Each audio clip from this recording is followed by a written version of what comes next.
Delhi blast मामले में Jammu Kashmir police की बड़ी कार्रवाई देखने को मिली। वहां स्टेट इन्वेस्टिगेशन एजेंसी यानी कि एसआईए ने श्रीनगर से एसी टेक्नीशियन को गिरफ्तार कर लिया।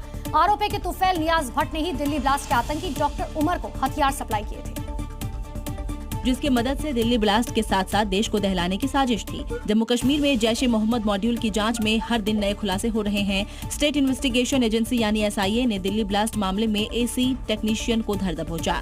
आरोप है कि तुफैल नियाज भट्ट नाम के एसी टेक्नीशियन ने व्हाइट कॉलर टेरर मॉड्यूल को हथियार सप्लाई किए थे। आरोप है कि तुफैल ने डॉक्टर उमर को AK-47 मुहैया कराई थी। ये वही AK-47 थी जो डॉक्टर अदील के लॉकर से बरामद हुई थी, यानी तुफैल के जरिए डॉक्टर उमर तक फिर अदील तक पहुंची। सूत्रों के मुताबिक एसआईए ने बटमालू में जिस घर में तैफुल नियाज को गिरफ्तार किया, वहां लाल किला ब्लास्ट का सुसाइड बॉम्बर डॉक्टर उमर किराए पर रहता था। माना जा रहा है कि इसी नजदीकी की वजह से दोनों में संपर्क बना। शक है कि तैफुल ने वही हथियार उमर को दिया जो अदील तक पहुंचा। बिजनौर में सीएमओ को निजी अस्पताल में प्रैक्टिस करना भारी पड़ गया। जैसे ही राज्य महिला आयोग की टीम ने छापा मारा, सीएमओ साहब वॉशरूम में जाकर छिप गए। इसके बाद क्या हुआ, इस रिपोर्ट में देखिए। दरअसल राज्य महिला आयोग को शिकायत मिली थी। अस्पताल में निजी प्रैक्टिस की शिकायत के बाद जब टीम पहुंची तो सीएमओ साहब वॉशरूम में जा छिपे। काफी हंगामे के बाद वो बाहर निकले। मिल गए?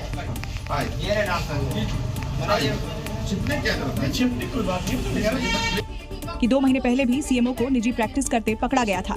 अब दूसरी बार पकड़े जाने पर महिला आयोग की टीम ने सख्त एक्शन लेने की बात कही है।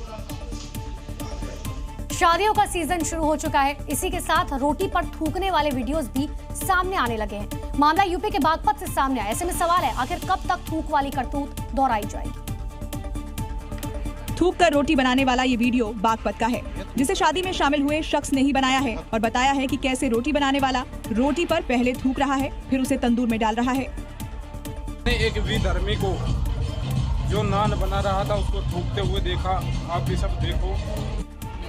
युवक ने पूरा वीडियो अपने मोबाइल में कैद कर वायरल किया है और लोगों से अपील की है कि ऐसे लोगों का ध्यान रखकर शादी में बुलाएं। फिलहाल पुलिस ने वायरल वीडियो के आधार पर जांच शुरू कर दी है। थूक रहा, देख लो। यूपी के प्रयागराज में भीषण आग का तांडव देखने को मिला। कुछ ही मिनटों में आग ने फर्नीचर की दुकान को खाक कर दिया। आसपास लोगों की भीड़ जमा हो गई। दूर से आसमान छूता धुएं का गुबार दिखाई दिया। आग इतनी तेजी से फैली कि कुछ ही देर में पूरी दुकान लपटों की चपेट में आ गई। आसपास खड़ी लोगों की भीड़ आग के सामने बेबस नजर आई। तस्वीरों में देखिए कैसे दुकान का सारा फर्नीचर, लकड़ी का सामान और तैयार माल धधक रहा है। आग के इस विकराल रूप को देखकर किसी को कुछ संभालने का मौका नहीं मिला। फायर टीम के पहुंचने से पहले ही दुकान पूरी तरह जलकर खाक हो गई। फिलहाल आग लगने के कारणों का पता नहीं चल पाया है, लेकिन अनुमान शॉर्ट सर्किट के कारण फर्नीचर की दुकान में आग लगने का है, जिसके कारण लाखों का नुकसान हो गया। यूपी के बदायूं में अजीबोगरीब घटना देखने को मिली। तेज धूप के बीच आसमान से बर्फ की बड़ी बड़ी सिल्लियां बरसने लगी। हैरानी की बात यह कि ये बर्फ की सिल्लियां ना गल रही हैं और ना ही टूट रही हैं, जिसे वहां के लोग करिश्मा बता रहे हैं, क्योंकि आसमान से गिरी बर्फ की सिल्लियों का वजन 20 से 25 किलो है। तेज धूप के बीच आसमान से बरसे रहस्यमय बर्फ के ओले से इलाके में अफरा तफरी मच गई। देखते ही देखते वहाँ लोगों की भीड़ जमा हो गई। हर कोई ये जानने के लिए पहुंच गया कि खिली धूप में ये ओले की तरह आसमान से क्या बरसने लगा। लोगों ने बर्फ की सिल्लियों को ईंटों से फोड़कर ढेर जमा कर दिया। जब लोग रहस्यमय ओले का पता नहीं लगा सके तो पुलिस को सूचना दी गई। घटना की जानकारी के बाद पुलिस पहुंच गई, जिसके बाद आसमान से बरसे रहस्यमय ओले को जांच के लिए भेज दिया गया।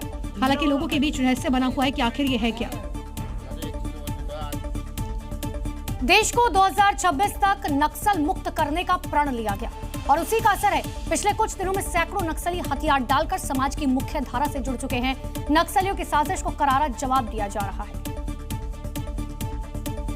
जमुई में नक्सलियों की बड़ी साजिश को सुरक्षा बलों ने नाकाम कर दिया है। निमोहर इलाके में एसएसबी जवानों ने भारी मात्रा में विस्फोट सामग्री बरामद की है।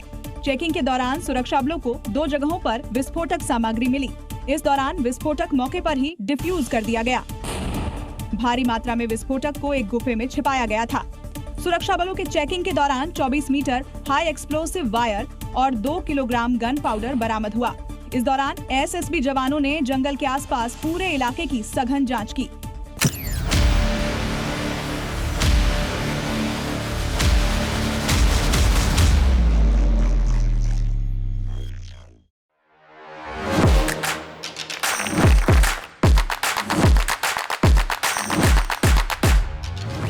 Please welcome Dr. Subhash Chandra. And habit can be micro, macro, 66 times if you repeat the same thing, it becomes your habit.